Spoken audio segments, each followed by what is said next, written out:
All right, whatever. I want to start. You can figure that out. Today's podcast is brought to you by Audible.com. Get a free audiobook download at www.audibletrial.com/TNRL. Over 100,000 titles to choose from for your iPhone, Android, Kindle, or MP3 player. Take it away, Ken. Jesus got out here. I thought I was a good Christian. Jesus died on the cross. I go to church every Sunday. Jesus got out here. Then I read that says Jesus died on a cross for a rotten hooker. I thought I was a good Christian. I go to church every Sunday. I thought I was a good Christian. I go to church every Sunday. I'm a very religious person. I thought I was a good Christian.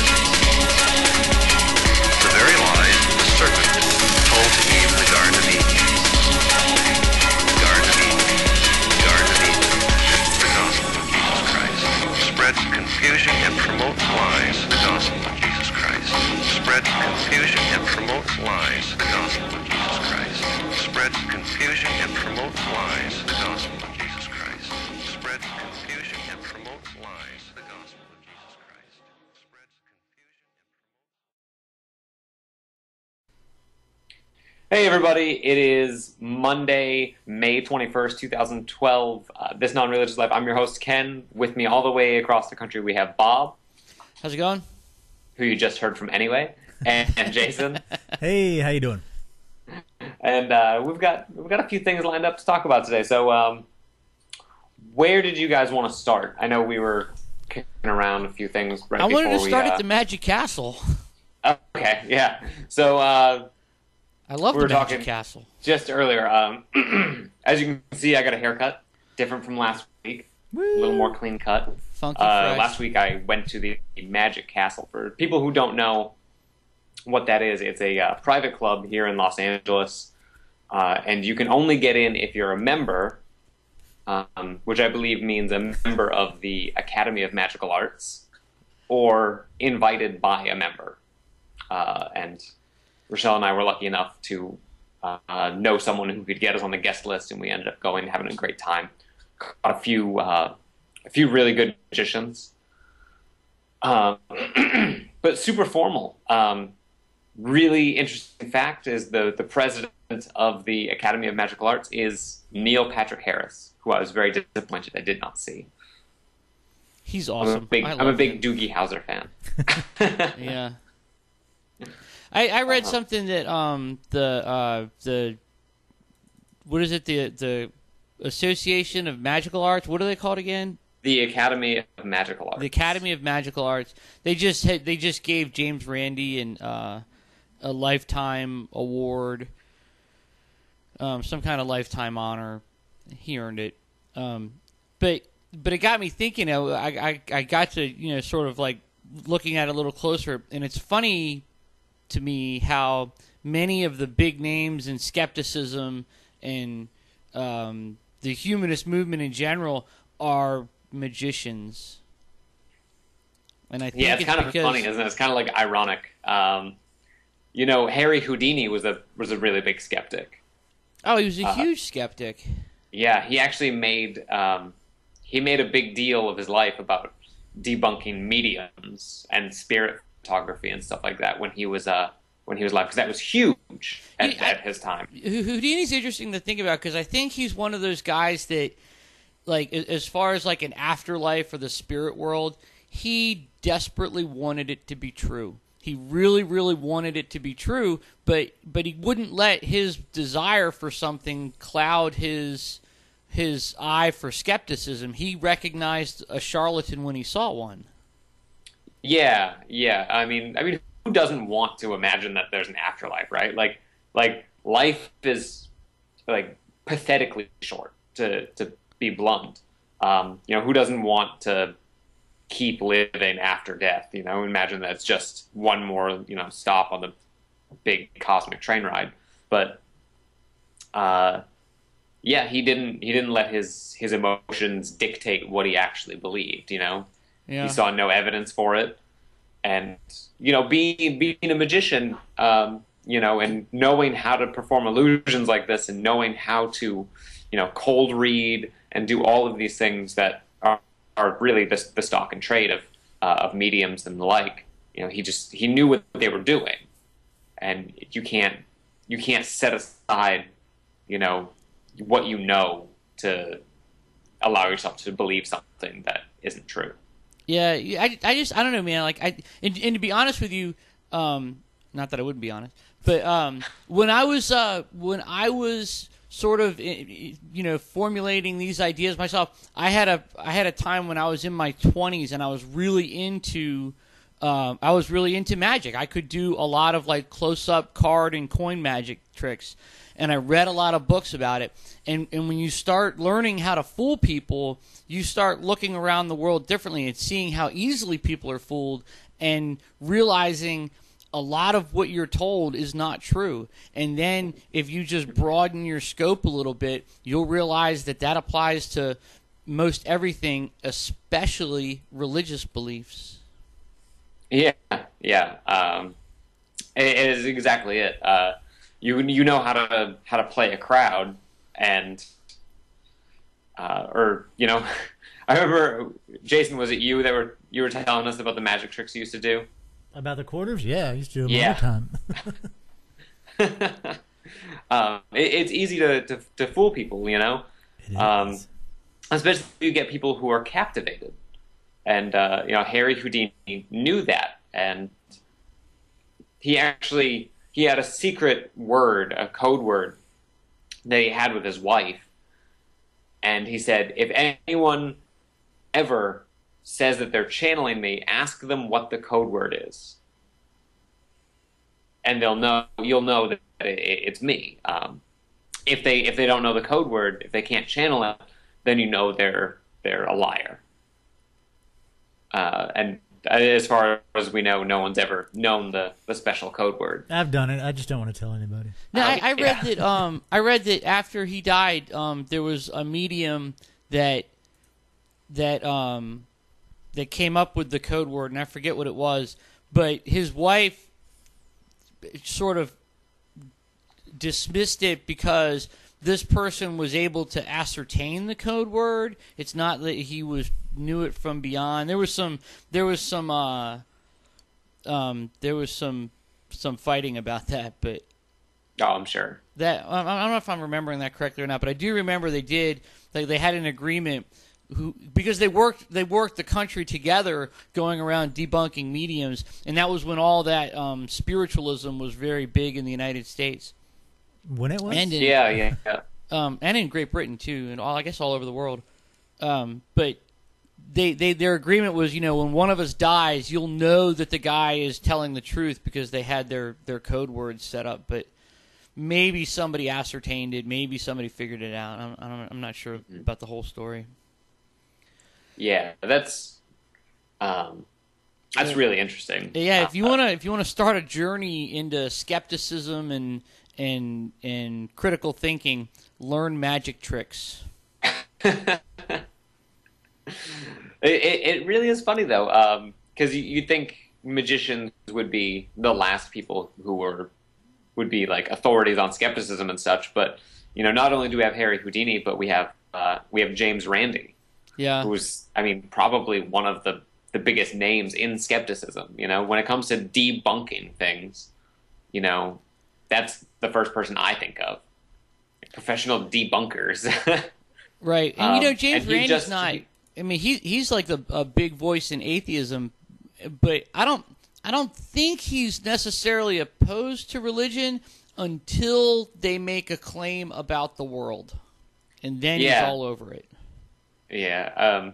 I had no idea who James Randi was until I heard about his challenge to to psychics and dowsers and all that. And he's challenged some big names in the whole psychic medium spiritual nonsense trade. And did you know that he recently came out as gay? James Randi? Yeah. I didn't know that. Yeah, he did. He after years and years and years, he came out as gay, and it was about the same time that it was about the same time that DJ Grothy, who was another magician, took over as the president of the James Randi Educational Foundation, And I think Grothy may have pushed him into sort of coming out of the closet. And I think as a leading skeptic, I think Randy's going to have a lot to say about religiously motivated anti-gay legislation. Mm-hmm. I'm curious. I'm waiting for him to really, he's been going around the country doing a lot of talks lately. But I remember reading an article about when he came out as gay. One of the things he said was that how a lot of religious people say that the gay lifestyle is a choice, and he was like, "I was gay in the 40s and the 50s. It sucked. It was awful. Why would I choose that?" Yeah. Yeah, right. I actually, I was watching someone talk about that exact thing. It was like homosexuality being a choice, and it was like you have like awkward teenagers in high school, and like no one is more cruel than like middle school and high school kids. Like no one. Why would some kid who is already probably awkward, because of repressed feelings, why would they choose to just top that on top of everything? It doesn't even make sense. You don't choose sexuality. It's just it's nonsensical. But that's a good point. During the 40s or 50s, I couldn't imagine. I could not imagine. What how nervous you are that anyone's going to find out. No, I know. He just he didn't have much to say about it other than it was awful. Yeah. So yeah, I know. I'm a huge fan of James Randi. I think he is a really great guy. There's supposed to be a documentary film coming out about him and about his life called An Honest Liar. Because one of the things he always says is that as a magician, he's an honest liar, where he says, "I'm going to lie to you, I'm going to fool you," and then he does it. Yeah, that's awesome. Yeah, I'm a big fan now. I've seen a lot of his a lot of clips of him speaking about different subjects, and he's pretty awesome. So, do you think he came out because he realized that as an open atheist and skeptic, he couldn't be disliked more? So he said, "Hell with it." You thought he'd go for like the trifecta? Yeah, right. He was like, "Well, it's not going to hurt my, my reputation any more than it already is." So, I don't really know what his motivations are, and I can only speculate. But he did come out of the closet as gay very shortly after DJ Grothy took over as the president of the JREF, and Grothy is out and gay. And I think that Grothy may have had some influence in pushing him in that direction. And if he did, good for him, man. But like I said, I don't really know. That's just the timing works out, so it's speculative. But hey, man, good for him. Good for him. Good for him. That's good for him. That's good. I'm sure it's a weight off his chest. Yeah. He is pretty awesome. What was that? I said he is pretty awesome. Yeah, and Grothy, oddly enough, is a magician too. So that's where they're another commonality they share. I would imagine you would probably be if you were I don't know. I get president of JREF. I would imagine that you would probably be a magician or some sort of I don't know. I couldn't imagine a not magician. Well, no, they don't. They're not all magicians. For a while after, after Randy stepped down as president, the acting president was Phil Plait, who's an astronomer, and he's a skeptic debunker type, but he deals a lot more on sort of the scientific front.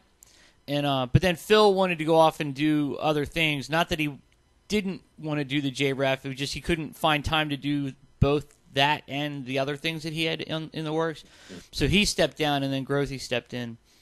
And and I like what Grothy's doing with it too, because Grothy is pushing the $1 Million Challenge. He's going out, and he was the guy that had all the people that they sort of had an impromptu challenge on Nightline, and Grothy's getting pretty aggressive about it. And that money's still safe. Nobody's going to win that. Yeah, no, seriously. It's been up for years. It started at what, like $10,000 or something like that. It was a $10,000 challenge. It started small, and now it's grown to $1 million. Yeah. Huh.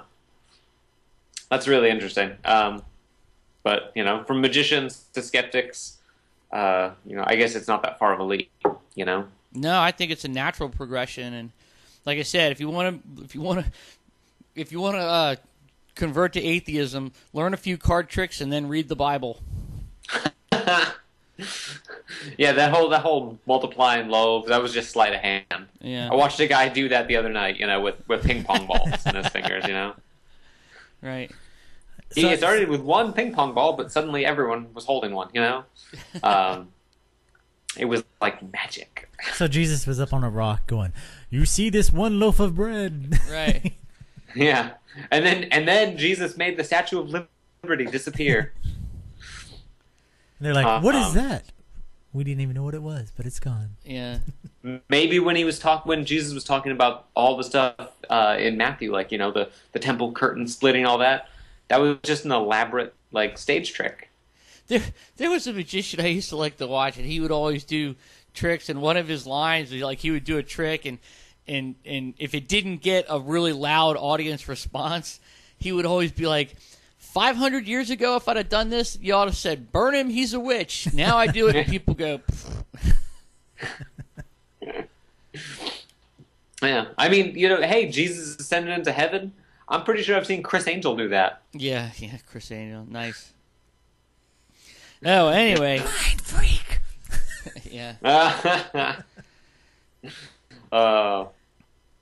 So, getting off that subject, Wait, you guys just got excited that I went to the Magic Castle, which, by the way, is awesome and creepy. It is a creepy mansion, but really cool on the inside.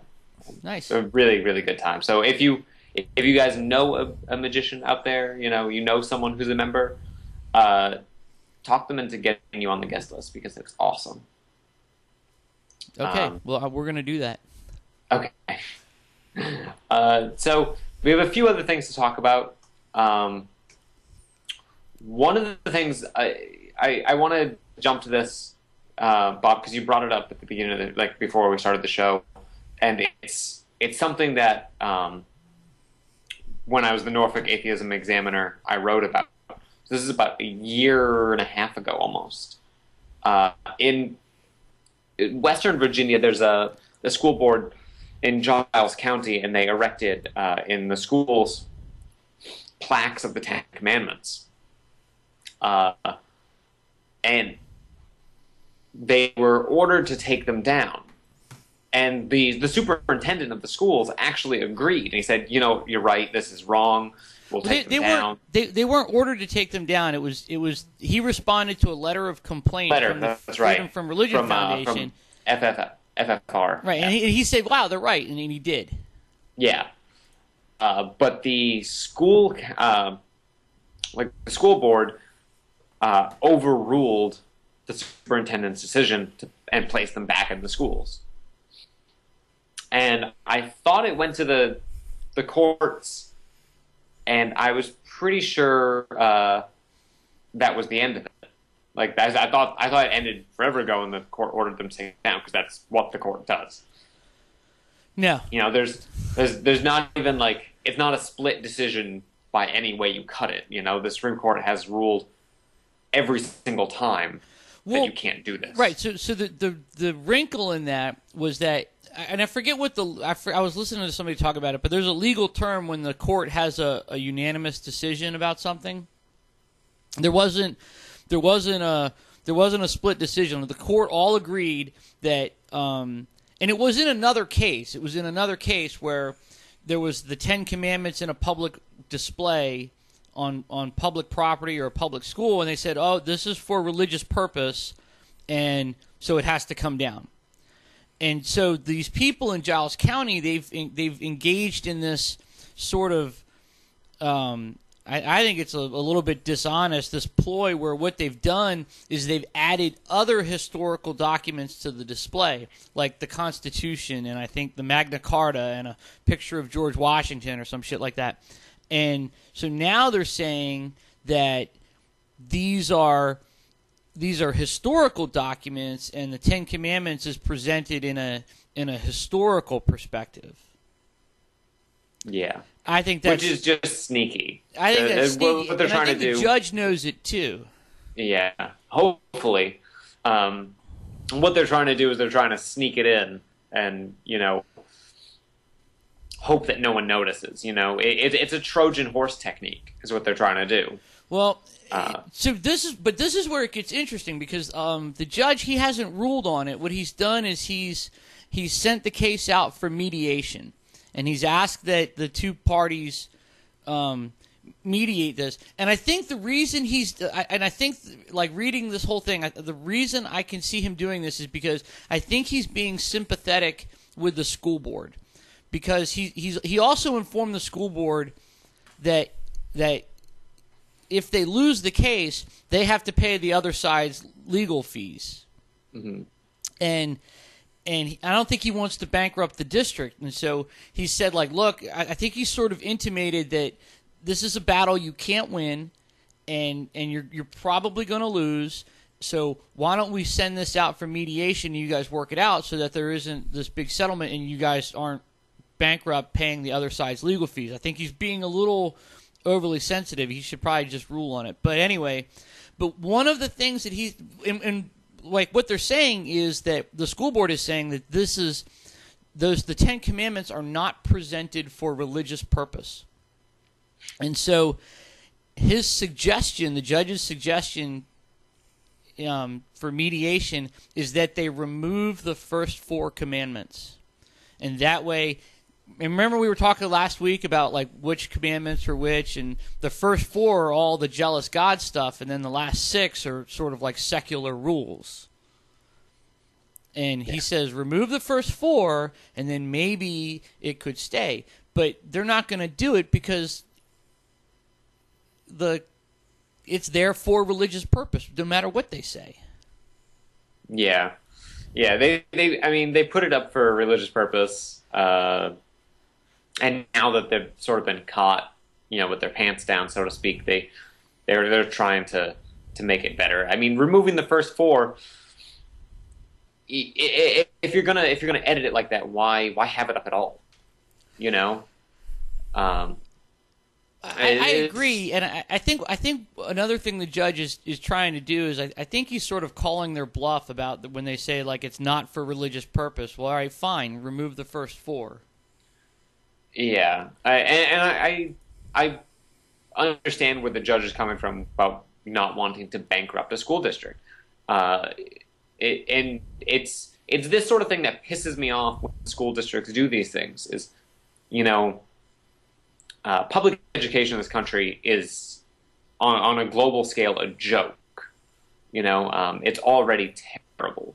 I had a conversation with a guy, just a random person. Asked me a question about sports. I said, "Oh yeah, that team's from Washington D.C." And he goes, "What state's that in?" Oh no, he didn't really. Yeah, and I was like, "What? What?" I was like, "It's its own thing. It's the District of Columbia. It's its own thing." He goes, "Oh right, it is a state." I was like, "No, it's not a state. It's its own independent district. It's a city in and of itself without a state. It's not Washington State. That's a different thing." And I was floored. He didn't know where it was. He didn't know what it was. It's the capital of our nation. Not even like he was from another country. He's from L.A. It's. Well, there's your problem. Yeah, well, right there, right? Yeah. He's from L.A., which might as well be another planet. Hey, but I want to bring up an issue real quick. I know it's this issue with the 10 Commandments on public property, or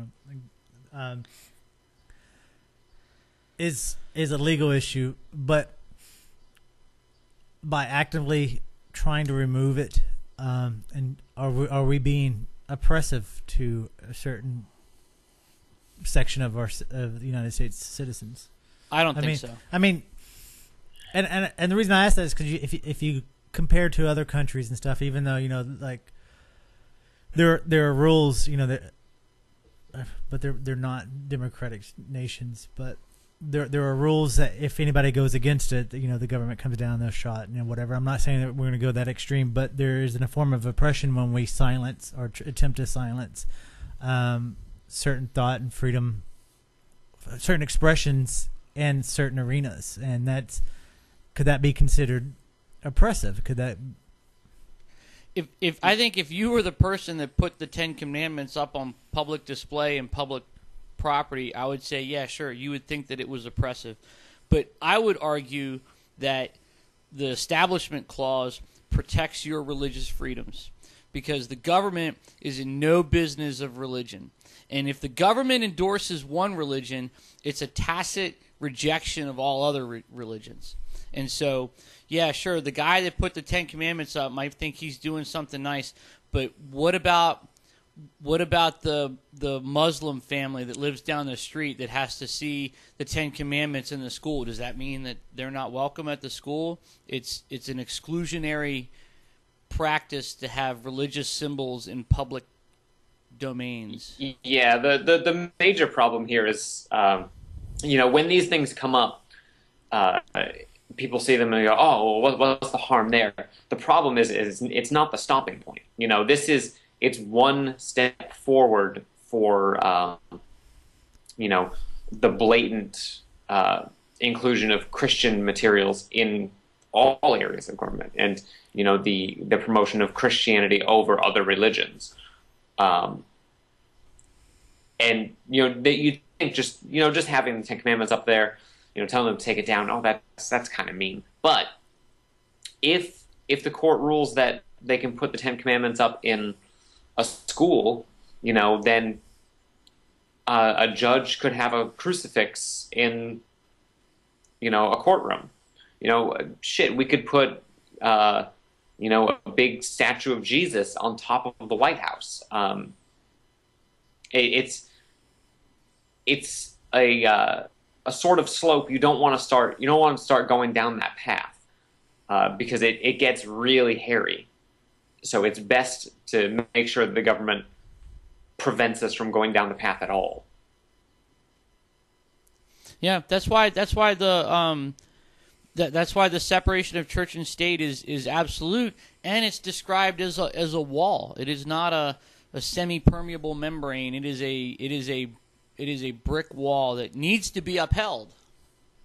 And like I said, my stance on it is that wall protects people's religious freedoms. It does not stifle them. If you want to have the Ten Commandments up in your church, great, because the government shall make no law accepting any religion or prohibiting the free expression thereof. Yeah, exactly. It's a matter of, there's a time and place for everything, and the public arena, when owned by the government, when it is a public area, it simply is not the place for religious expression. It's not, because as soon as you do that, you begin to exclude others. And I know it sounds like hippie PC nonsense, but I mean, the Founding Fathers knew fairly well the atrocious history that religion and government had when they colluded together. You're talking about centuries of violence. Who was it? Look at the Irish. They're both Irish. The Irish were killing each other in Northern Ireland over what? Because you had Catholics being ruled by a Protestant nation. Yeah, I just think it's important for us to highlight that, because there's a lot of times that we talk about if it's religious, it needs to be out, but we never talk about the flip side of why that's important. And that's why I wanted to bring up the idea, because I think it's a great question. Because face value, I mean, if you don't know, if you don't look deeper into it, the face value, it sounds like we just sit here and go, Christian's bad, get out. But there's a reason for it. No. I hope I don't come across like that, but maybe I do. But I always try to temper that and say like your freedom, your free expression is applicable in your home, in your church, in your own personal conduct, but not in a public forum, not in a public square, not in a public school, certainly not in a government building. Yeah. Yeah. Not in any public arena. That's why churches, and Jason, I know because we both worked for nonprofits. Whenever election season comes, nonprofits, you can't talk about politics. Like, you cannot talk about who's for election, who you're voting for, anything, because nonprofits have to stay out of politics.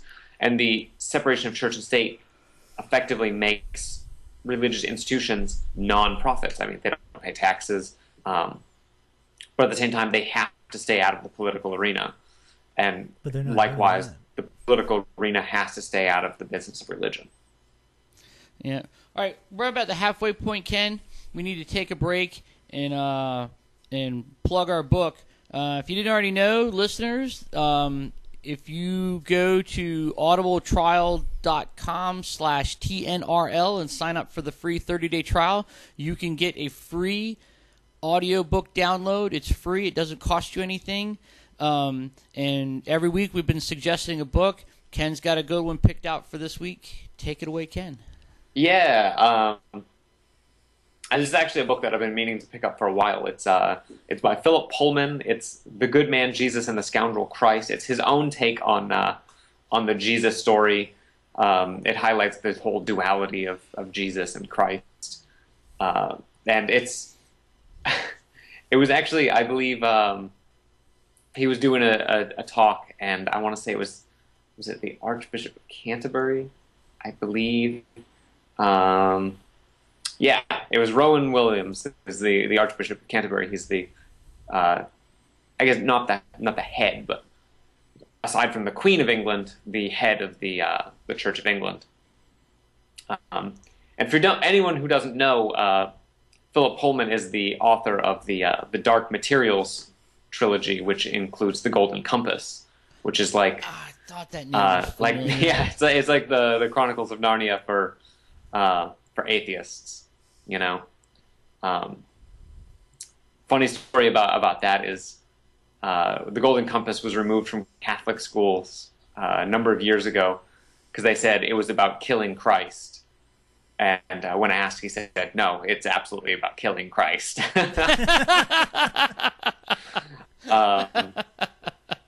Yeah. The movie is absolutely terrible, though. But yeah, you should check it out. Even if you've already signed up for the free membership and you've already got your book, it's currently on sale for only $7.49, so that's not bad for an audiobook. Pick it up, give it a listen. He's definitely someone who's got some interesting things to say on the subject, so you can pick that up at audibletrial.com/TNRL. It's on a free 30-day membership. You get one free book. Pick it up there. Sweet. Awesome.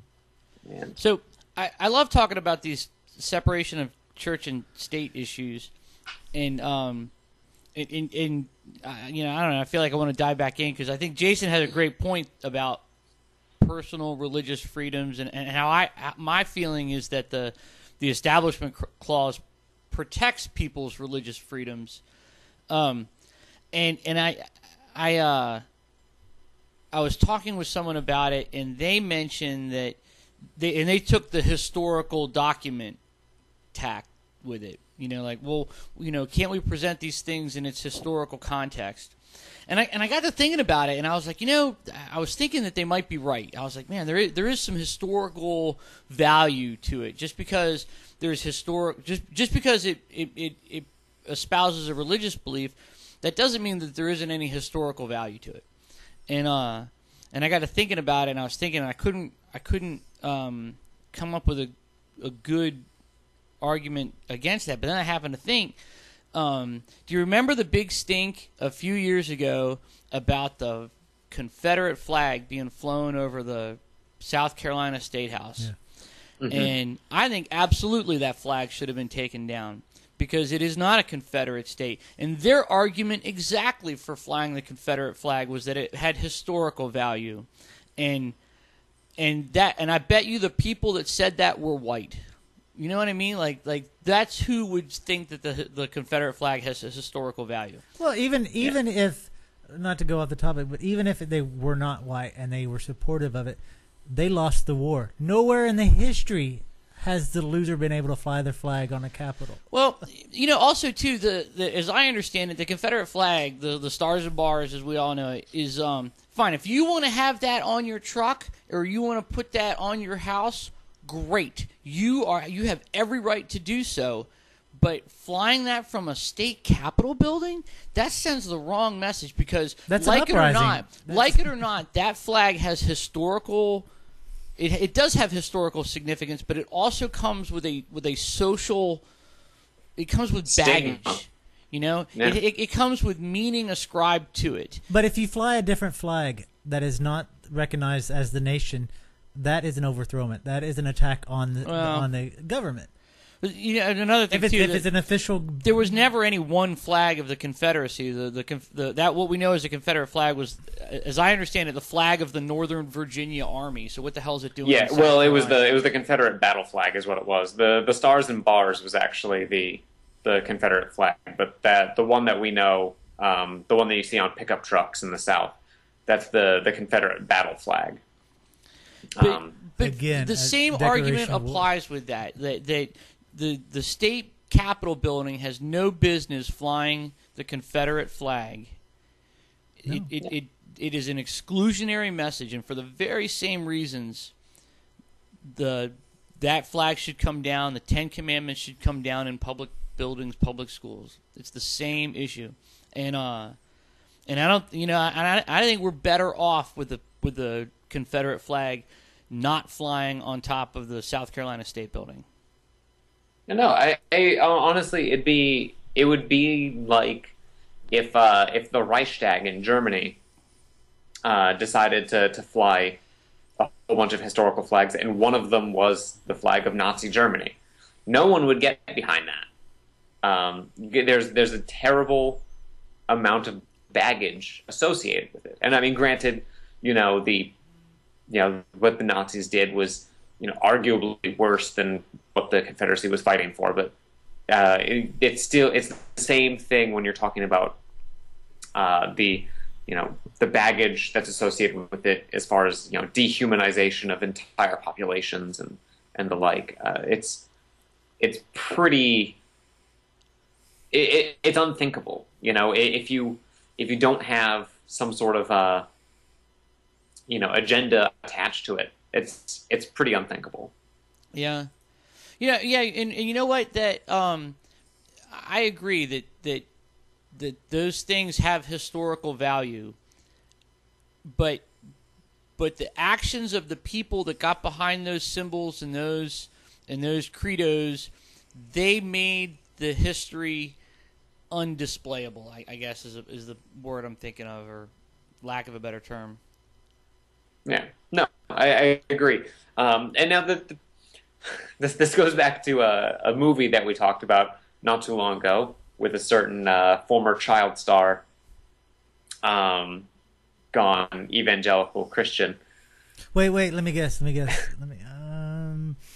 Kirk Cameron? Yeah, you got him. You got him. Much.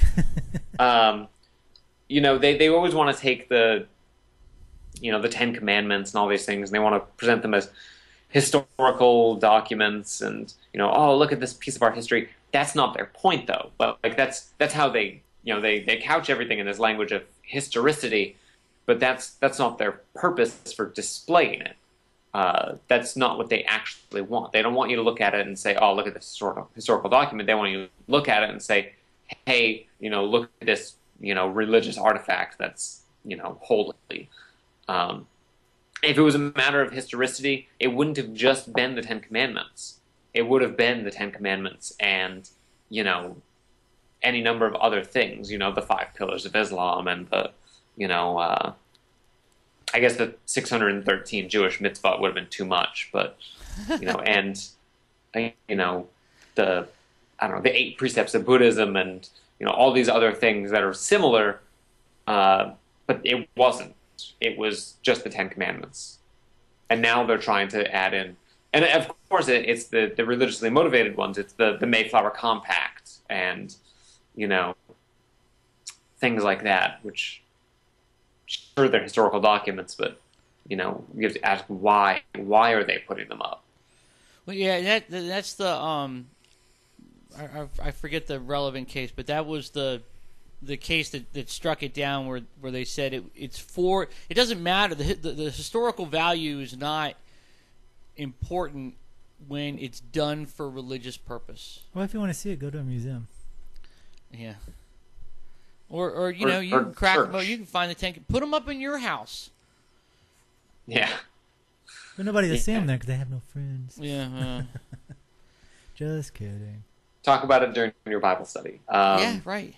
It has no place in a school, but because the 10 Commandments aren't a part of American law. It's the Founding Fathers and the 12 Apostles are not the same people. And no matter what Dave Barton would have you believe. No matter what David Barton would have you believe, that the 12 Apostles and the Founding Fathers are not the same group of people. Our country wasn't founded by a bunch of saints. In fact, they were mostly angry white men who didn't want to pay taxes and own slaves. Yeah. I don't know. It's there's an implicit agenda in trying to put the 10 Commandments up in a school. And it doesn't stop there. It's the same as in a couple years ago in Utah. They were trying to put memorials for fallen oh, that's right. Yeah. State traffic cops, which is fine. Which is fine. But they wanted them to be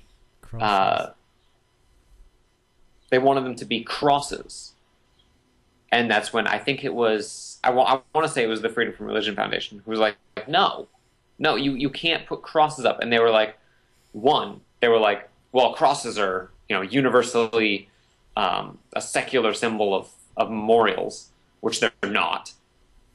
And 2, it's really sinister because now they have the upper hand of saying, what are you, against dead cops? And no one wants to be on the side of that fight, not in the public arena. You don't. I mean, I do. Say what you will about cops. I'm not the biggest fan, but in the public arena, you never want to be on the side of, he's for dead cops. Well, who is for dead cops? Jason is. And that's really sinister. And so, but that's it's one step. It's at first it's that, then it's dictating whatever other thing, making divorce illegal or because it says so in the Bible. Right. Well, and that's why I feel that that the Establishment Clause should be strictly upheld, because when you start chipping away at it and putting cracks in it and workarounds, everyone suffers. It might not be today and it might not be tomorrow, but down the road you'll wonder what happened. Yeah. Remember what Jefferson said to the Danbury Baptists when he wrote his letter to them, talking about the separation of church and state. He said, because the Danbury Baptists, this is Danbury, Connecticut, they were afraid that, I want to say it was the Episcopalians were going to come into power and oppress them. And he said, no, don't worry about that. The separation of church and state is not only to protect the the government from getting into bed with religion. It's to protect people who are religious from being oppressed by other religions. You know, no one religion is ever going to be promoted over another. And, you know, you have all these lawmakers right now in states trying to make sure that Sharia law is, you know, constitutionally banned from being enforced. But it's already banned from being enforced by the Establishment Clause of the First Amendment. Right. You know, that's not what Dave Barton says. Yeah, of course. And no, I'm totally with you on the wall issue. I mean, it is a wall. It should be rock solid. It should be impenetrable.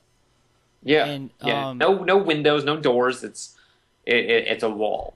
I think absolutely. I think even I joked about it. I said it wasn't a semi-permeable membrane, but I really think that's something that Barton said at one point, or he said something like it's a wall that works in one direction or something like that.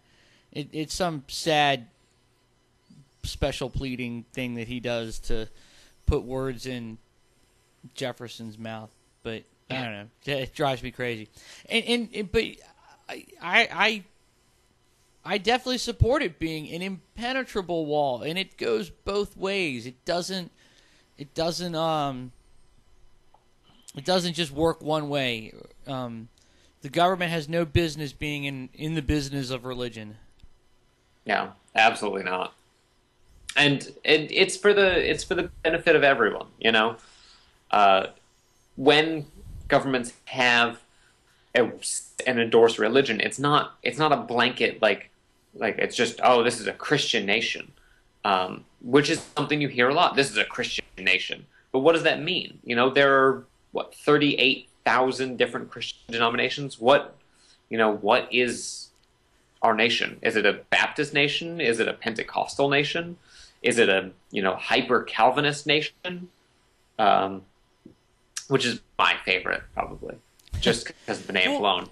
All right, so this is an interesting segue, and I hope you have a lot to say about this, because I really don't. I mostly have questions, and I happen to start thinking along these lines because I was watching that video of Bill Maher taking apart Liberty University, and he calls it a fake school, and we could probably go on about that for hours, because one, it's hilarious, and two, the comments that get made about it are even more hilarious. You're talking about on Facebook, on the YouTube site. They're all over the place. But in that video, Bill Maher points to a quick clip of Glenn Beck giving a commencement address at some university. I didn't say where he didn't outright say it, but he was insinuating that the Founding Fathers drafting the Declaration of Independence and the Constitution, he was intimating that the Constitution is an inspired document. Yeah. So that actually comes out of Mormon thought, that really does make the Founding Fathers out to be a sort of second set of apostles. Right, and so, we mentioned Dave Barton, and he's bringing up the Founding Fathers, and he's sort of counting them as like a new set of apostles, and then you see Glenn Beck talking about, the finger of God directing the pen of the constitutional authors, and a lot of times I, talking with religious theologians, and you can read that as Matt. Matt falls back on an idea that I'm really unfamiliar with, and that is about the Bible as an inspired document, and I don't really know what that means. Yeah, it's a fairly ambiguous term. A lot of people would say inspired would mean that it's infallible. I.e., it's dictated by God. I've had this discussion with Matt a lot, and he doesn't believe it means dictation, as in literal dictation, but he believes that the hand of God, or the Holy Spirit, is at work in the person writing it, so that it is fundamentally true. it gets really ambiguous after that, because what do you mean? Bart Ehrman brings up the point.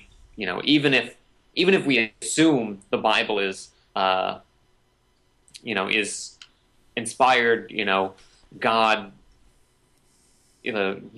inspired these people to write what they did. We no longer have those inspired words. We don't have the autographs. We don't have the copies of them. We don't even have copies of copies of copies of copies of them.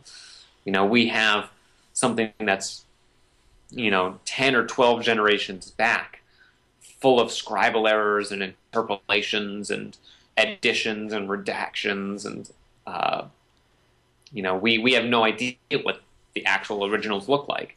So Right. much so that there are those of us who are really into biblical studies and textual studies that say the idea of an original is almost a non sequitur. You can't figure out what an original is. You can insinuate what is more original or likely to be the original, but to get back to an original form is impossible. So wouldn't textual criticism just be antithetical to the idea of an inspired word? It would have to be. Yeah, until you sort of make the idea of inspiration more ambiguous. So That it's it's not really the words themselves that are inspired by dictation. It's just sort of the idea is inspired, and any additions to it and from it. It gets really, really weird. I mean, there are copies of the Bible that exclude parts that they don't think are inspired, or include them, but the denominations say that it's not. Jehovah's Witnesses, while their Bibles include the Song of Solomon, they believe that it's not inspired. It's not an inspired work. So how come that doesn't make the cut? Tradition. They keep it in for tradition, because it's always been considered part of the canon, so they keep it in.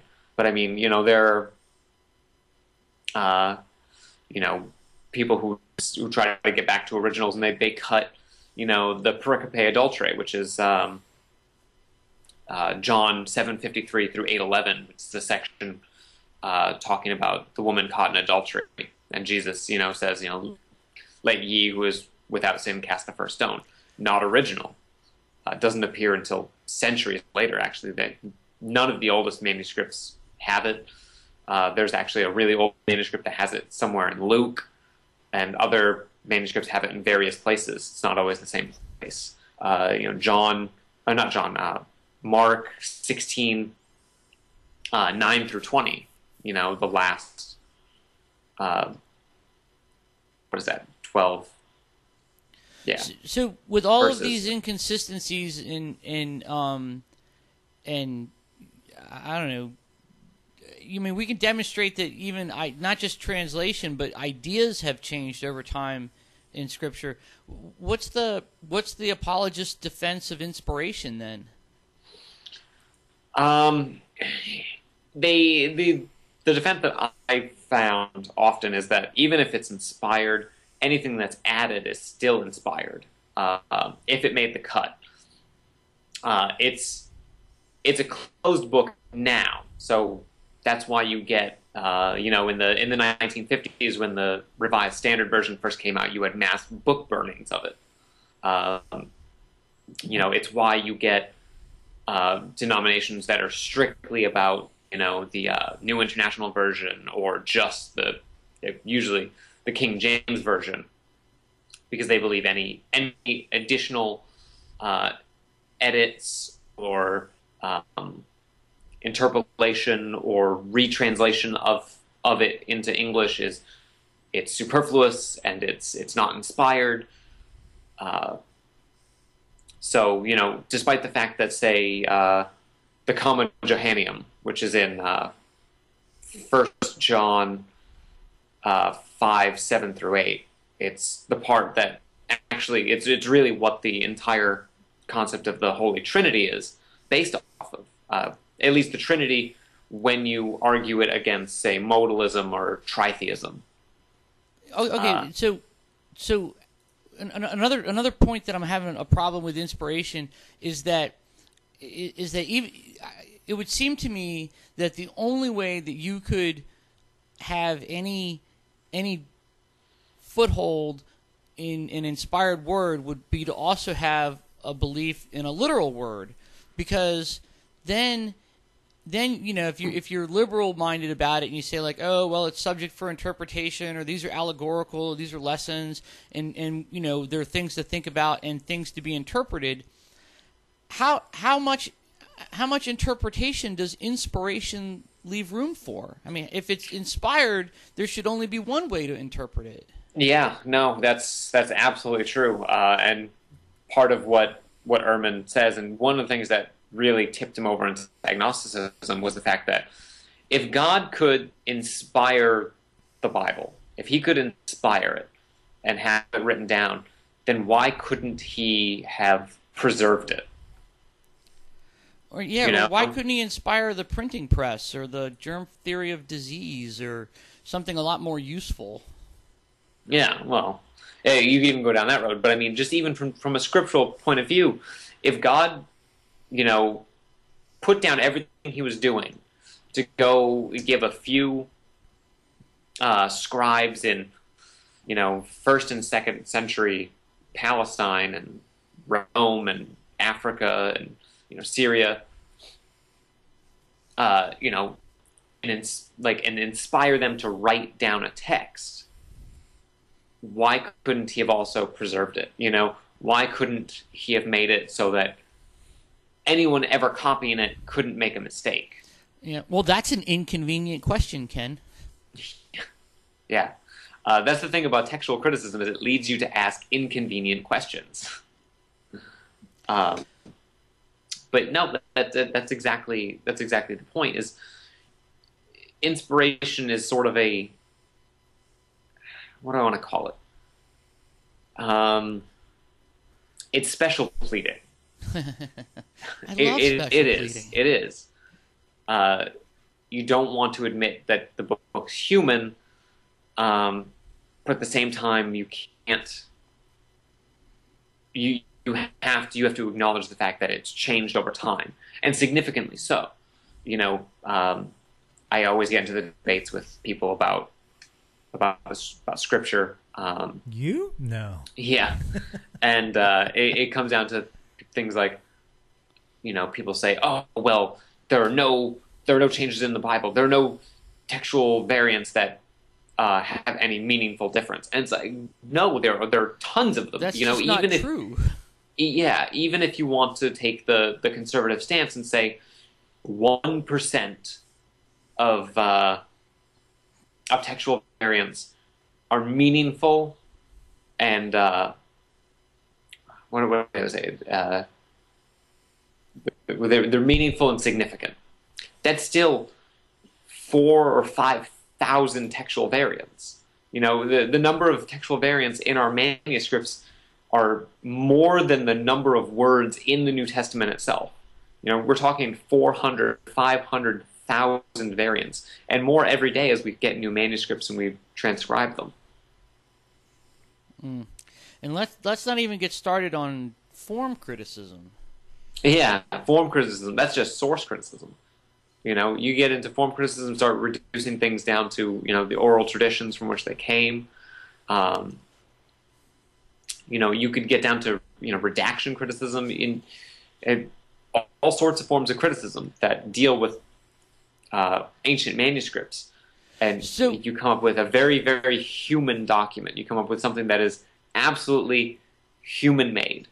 If I wanted to get like a good reference book for like the form criticism of the Old Testament, where could I look? Form criticism? I know you could get a great source criticism book, and I wrote one. We were waiting. I was trying to set that up, I guess. Yeah. To plug my own book for a second, I did just release a source critical version of the first 5 books of Moses. It takes the entire Pentateuch, Genesis, Exodus, Leviticus, Numbers, and Deuteronomy, and I split it into 6 various sources. You'll know J, E, D, and P if you're familiar with the ideas, the Yahwists, the Elohists, the priestly source, and the Deuteronomist. I also include, I break Deuteronomist into 2 separate sources, primary and secondary. It was written in sections. You have a first Deuteronomist and a second Deuteronomist, who sort of elaborates on the work of the first. You then get, and then you have late redactions. So after the priestly source was compiled, it wasn't, the whole thing wasn't put together like, someone writes down J, and then someone writes down E inside of J, and then someone writes down, D inside of those 2, and then someone comes in and puts P in there. They were separate segments. You had J and you had E, and then someone put those 2 together, and that was a redactor. And then you had P as a separate source, and then you had, D and second D, and then someone came in and sort of, sewed them all together into the narrative we have now of 5 books. Well, that sounds informative. Yeah. And light reading.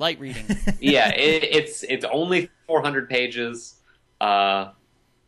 It's the text taken from the King James Version, color-coded, so you could read it just like a regular Bible, but, when you see a new color, it's a different author. There's 250, roughly, footnotes throughout the thing. I point out Greek and Hebrew translations into English. There's a timeline from the arrival of the Hittites in Asia Minor all the way to the rebuilding of the temple in Jerusalem. There's a series of books that I recommend in the back if you're interested in the subject, so you can get some additional reading done. There is a list of stories and where to find them. So if you're like, hey, I really want to know where the priestly code about blah, blah, blah, blah, blah, blah is, you could just look it up in the back and it tells you where to find it. And then there is, oh God, what else is there? Oh, weights and measures. In case you ever want to know what an ephah is, or a cubit. Hey, it's all in the Bible. You come across it, you're like, what the fuck is a cubit? You can just flip back and be like, oh, okay, a cubit is, I think it's like 18 inches. Or something. I actually know that one though, right? Isn't cubit elbow to forefinger? Elbow to finger. But I do provide a rough guide on how to change it into imperial standard. Yeah. So, because we live in the United States. Yeah, that's true. F the metric system.